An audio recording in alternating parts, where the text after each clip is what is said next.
Hello guys, welcome back to Chelsea Fan TV. My name is Cam. Chelsea won, Nottingham Forest won. Disappointing day at the office for the Chelsea boys.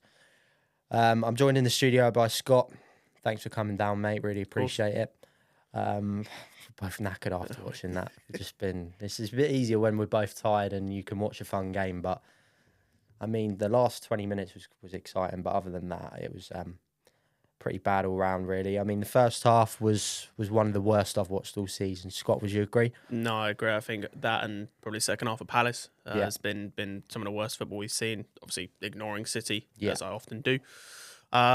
Just didn't really have anything. I think slow, tepid, not really offering anything in attack. I thought midfield was okay, out of possession, but on the ball was just offering nothing. Defensively, I thought actually that's one positive I think you can take away from the whole game. I thought outside of Gusto in the second half, I thought the two centre backs and Kukurea and the goalkeeper handled themselves. But yeah, just it's never going to look good when you draw 1-1 at home to Forest when they finish with 10 men. And just doesn't leave a good taste in the mouth considering how we know we can play.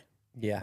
I mean, the final product, maybe not towards the end, but the first half, nothing paid off. Absolutely nothing. We talked about it during the stream. I thought the build-up play was great. There's plenty of opportunities. We're making 20, 30 good passes, and then it gets to the final product, and it was either a stray pass or a stray cross. Palmer, I thought we have to talk about it because he's the main talking point at the moment. We love the boy, but he was so off it today. Mm-hmm. Probably one of the worst players on the team. Certainly worst player on the pitch first half, in my opinion. Oh, I agree. I think him and Jackson probably are playing rock, paper, scissors for that top. award. Yeah.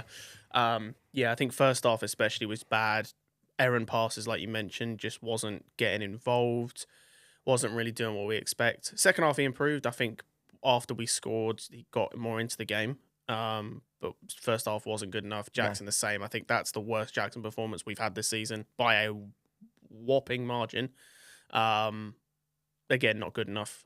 Didn't offer anything, and that's the thing with Jackson is even in games where he has maybe trouble in front of goal, like for example, what was it? Was it Bournemouth? I think it was, or another game I'm maybe misremembering where he didn't score, had a couple of chances, but I thought was good in terms of link-up play. Yeah. His touch was good. He was bringing other people into the team in the game. None of that today. No, touch was terrible. We saw the chance. I think it was second half where he got in behind, Overran touch, went took him too far. Link-up play horrible. Wasn't getting involved. Runs were not good. Just an all-round bad performance from him. And he lost his head as well at one point. No wonder we had fucking 13 minutes added time because there was one stage where he was just arguing not only with the ref but with the players. Mm-hmm. And it's a shame to see his head drop. I know that it wasn't the performance you'd have hoped for today, but how many fucking yellow cards did we get today? There's risk of players being suspended, and when you're acting like a muppet, Mm-hmm. when it's, if you say the wrong thing to some refs, you'll be on a yellow, and then, this is when he's still got half an hour left. Don't take the risk. Fair enough if you're putting a challenge in or something, but when you're moaning and you're just arguing with everyone, you're pushing your own teammates, it's incredibly unprofessional. Mm-hmm. And I didn't like seeing that from him at all today. Yeah. I think it's one of those things with Jackson. I spoke about it a little bit on this live stream where because of his age, I think he's 23. Like he has that immaturity about him. We saw it from the goal we conceded. I mean, the free kick comes from him just wrestling with Ward Prowse for no reason. Yeah, I know that was like stupidly. Like he had no need to. Yeah, the balls. If you guys were watching what Scotty's talking about, just a bit of context. The balls come over the top. Prowse and Jackson are going for it, and Jackson's quite a fast player, so I think he would have. I mentioned it during the stream. I think he would have beat Prowse probably in a foot race, and he's just decided to cut around the back of him and just bring him down. It's not like you're in your own half. You're going for the ball. Mm. Why are you doing that? The ref's going to give it every day of the week, so it's a wasted opportunity. It's one of many. And then we conceded from the free kick. Obviously, and that's what led up to the goal. Not entirely his fault from a defensive point of view, but if he doesn't do that stupidness, then we don't concede the free kick and we don't concede in that moment. But yeah, I thought, as we mentioned, just not enough from those two. And I think those two, and then Enzo as well, I thought, obviously in attack, he's the other 10, whatever you want to call it, that helps. Yeah. Those three, I think, really didn't help out the wingers. The wingers, I thought, today were okay. I thought They were getting in nice areas, maybe a little bit of over dribbling here and there, but it's Sancho and Noni. I mean, it's expected with those guys. Definitely. But yeah, they were doing okay, but too many times, and even Neto when he came on, it was 2v1, 3v1. It's like they're getting no support, and at that point, then they're just trying to put a cross into just Jackson, or they're over dribbling to try and create a bit of space, and then we lose the ball. So yeah, I thought they did about as much as they could. Obviously, Noni got the goal, which was a nice goal. But yeah, just in general in attack, even the subs that came on, I don't think Felix didn't really change anything. Mudryk had a nice cross that Nkunku should score. It's good save by Sells, but I think he should score. Mudryk done well when he come on. Yeah.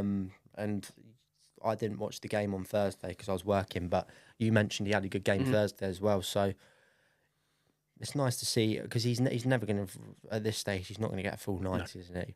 But when we do bring him on, it's nice to see him, having those bursts of pace. And yeah, I mean, it wasn't the result to pay off, but it's good to see Mudryk sort of getting his confidence back. I agree, and it helps. Like he, as I said, had the moment with the cross for Nkunku, so he able to do a bit. But it's nice to see. It's a confidence builder. It means that when he comes off of the bench for these 20 minutes or so, obviously he only got about 5 minutes today, plus injury time.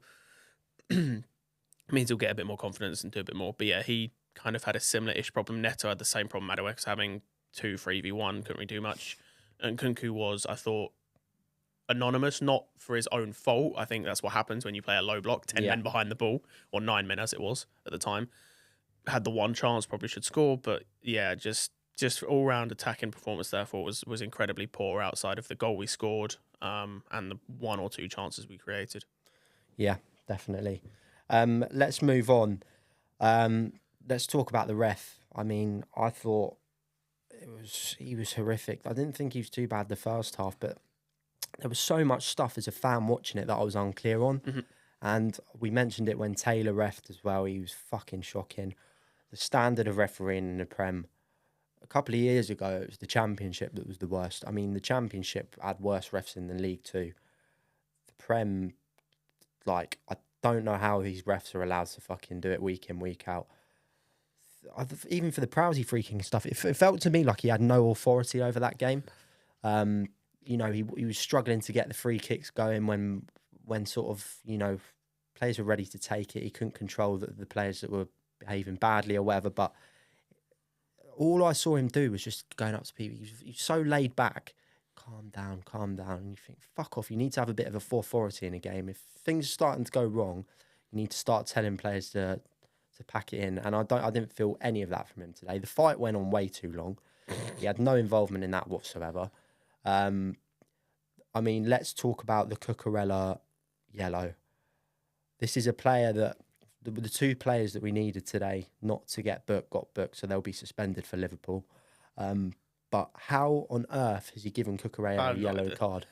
We watched it back, didn't we? I don't know how. I said on the stream, unless he got booked for what he said to the 4th official, which I don't know what you could have said in that moment to get a yellow card. But yeah, he's the one that gets pushed. He doesn't get involved in the fight, or the scuffle thing that went on.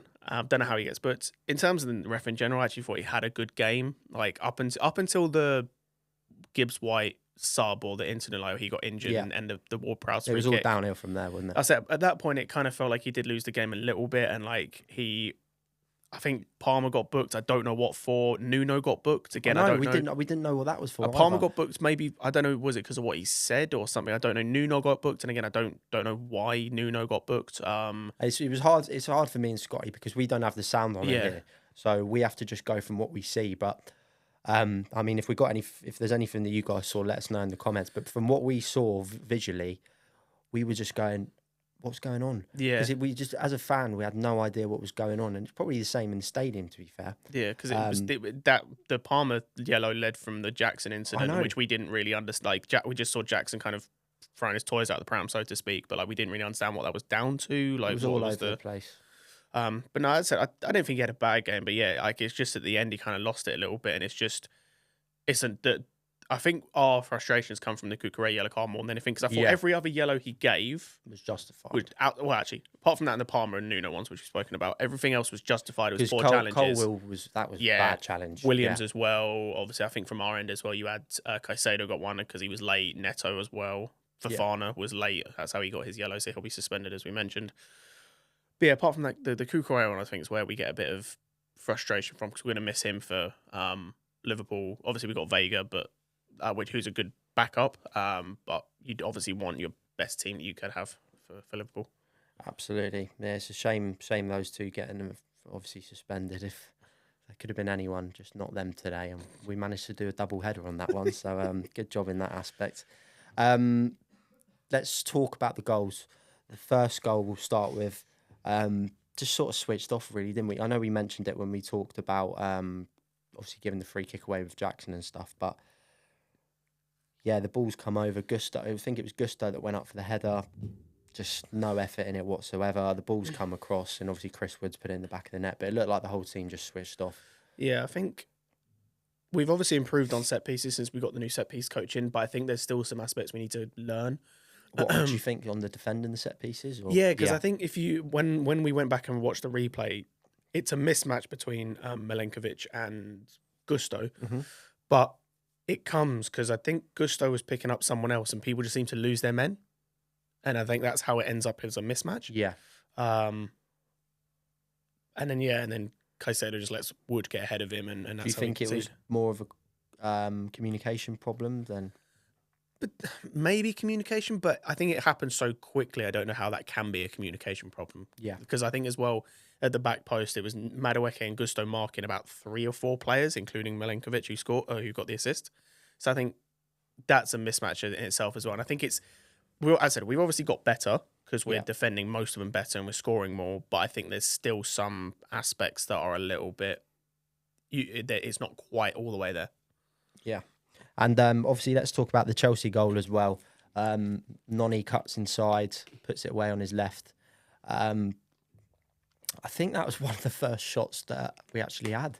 And from that point onwards, don't get me wrong, the shots started flying off a lot more often, not necessarily brilliant ones, but that was sort of the first real chance we had, and it was obviously the goal that paid off. Do you think we left it a bit late to be sort of having shots on target?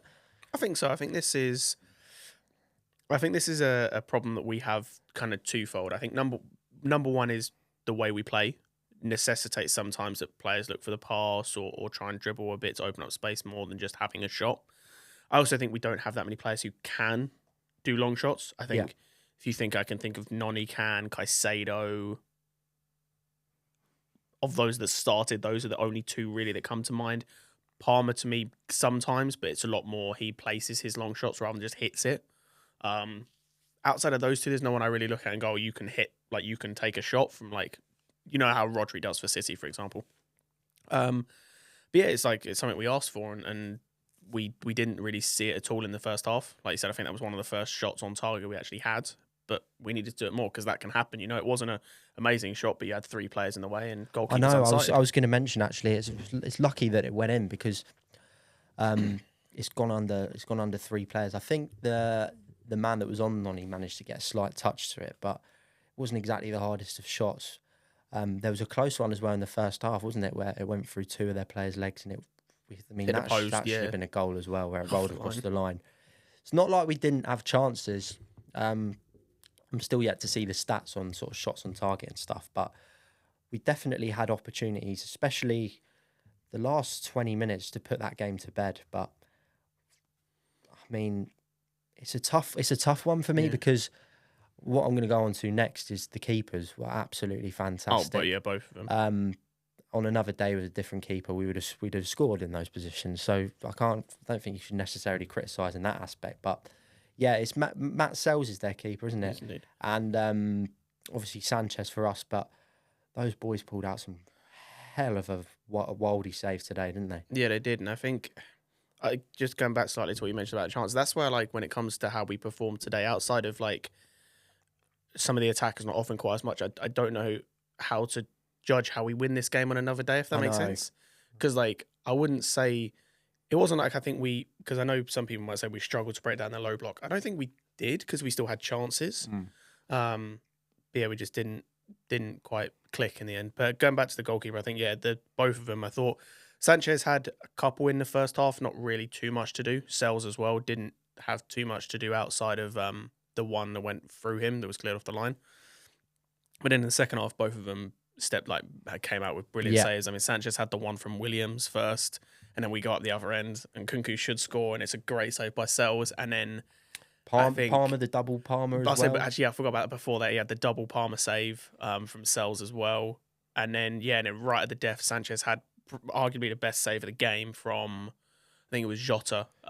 It's because I think Sanchez had already reacted, but I think he made the final stretch when he was already in the air, and the way the ball bounced as well. I mean, oh my God, we saw it and we were like just in awe. When he has his day, he has his day, that boy. Mm-hmm. And fair play to him that he's had two of those performances now. We saw it against Bournemouth, kept us in that game, and then this game as well. It's like, even though he has had performances like the one against, was it Brighton? He had the performance against Brighton, which was a couple of saves, but was ultimately responsible for us conceding 2 goals. He'll have games like this, which is like, it's better than last season. It's still, for me, not good enough for where we ultimately want to go, but where we're at right now, I can't complain, especially if he's keeping us in games like he did today. Absolutely, yeah. And obviously the international break now, a chance to regroup before Liverpool. What was your predictions after seeing that going into the Liverpool game? I still feel okay. I think we just need to see certain players step up. I think the defense, is fine. I think we're seeing a marked improvement from those guys. I think we're seeing a lot of more chemistry between Colwill and Fofana. As I said, I thought today, outside of the nonsense that Colwill got involved in the fight, but that is what it is. Both of them were a lot better today, or were very good. For Fofana especially, it's been, considering he's had a shaky start to the season, he has stepped up massively, I think, especially on a return to injury. And it's nice to see. I think we, as I said, just need a few more from a few pieces. I think in midfield especially, thought they were not good enough today, anywhere near. But if we can see some improvement and go back to how we were playing before this game, I don't see any reason why we can't at least compete with Liverpool. Whether we win is another matter, but at least compete. But it needs to be a lot better than it was today. Absolutely. And Anfield's a tough place to go. Let's just hope we can utilise this 2 weeks and go there and put on a real show. Now, guys, there is a certain man missing today. Aussie's finest, little Benny. Benny couldn't make it today, unfortunately, but I am going to give him a quick call. Hopefully he picks up just to see his thoughts on the game. I'm sure he'll be raging in his bedroom at the moment. Let's hope he picks up. Sonny, can you hear that? Cool. Come on, Benny. Don't let us down twice in a day.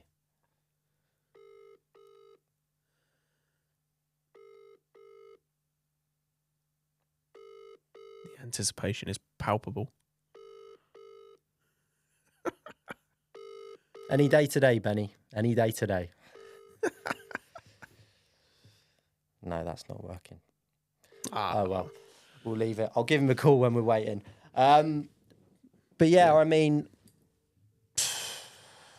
yeah, we've just got to look ahead to Liverpool 100%. Now, really, haven't we?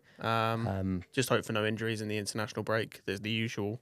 And yeah, outside of that, I think just continue with the good work we were doing before this game. It's going to be hard without Colwill and Cucurella, though, isn't it? They're two key players for us at the moment. Huh? Fofana and Cucurella. Fofana. It is, but I think we're lucky this season where we've got good enough backups. We've got Tosin, who can come in. Obviously, came in kind of latter part of this game, and he's looked good when he's played. I think Vega is the same. Yeah. I think that's what's good. Is I think in basically every area we've got an adequate, outside of right back, but that's because our first choice right back is injured. We've got a suitable backup who can come in and at least do a good enough job, even if they're not quite to the same quality. Like, no one's gonna say Mudrik's the same level as Sancho, but from what we've seen in the last game and 10 minutes or whatever it was, looks like he's getting involved in the team more, a bit more. But yeah, I'd say the only place currently where we can't really afford to lose him is Palmer, and that's for two reasons. Number one is I don't think so far Felix has been quite as good as we'd hoped. Yeah. And also it's Palmer. He's our most important player by far. Yeah, absolutely. Well, look, guys, if you did join us today on the stream, we really appreciate it, and thanks for watching the fan cam as well. Before you leave us, just make sure to like and subscribe to the video to be up to date with everything that's on the channel, and it does really support us as well. But from me and Scotty, thanks for coming today, mate. No worries. Really appreciate it. That's it. And everyone enjoy the international break. nice 2 weeks off, watch England and get some beers in. And we'll see you back here for the Liverpool game. Thanks for tuning in.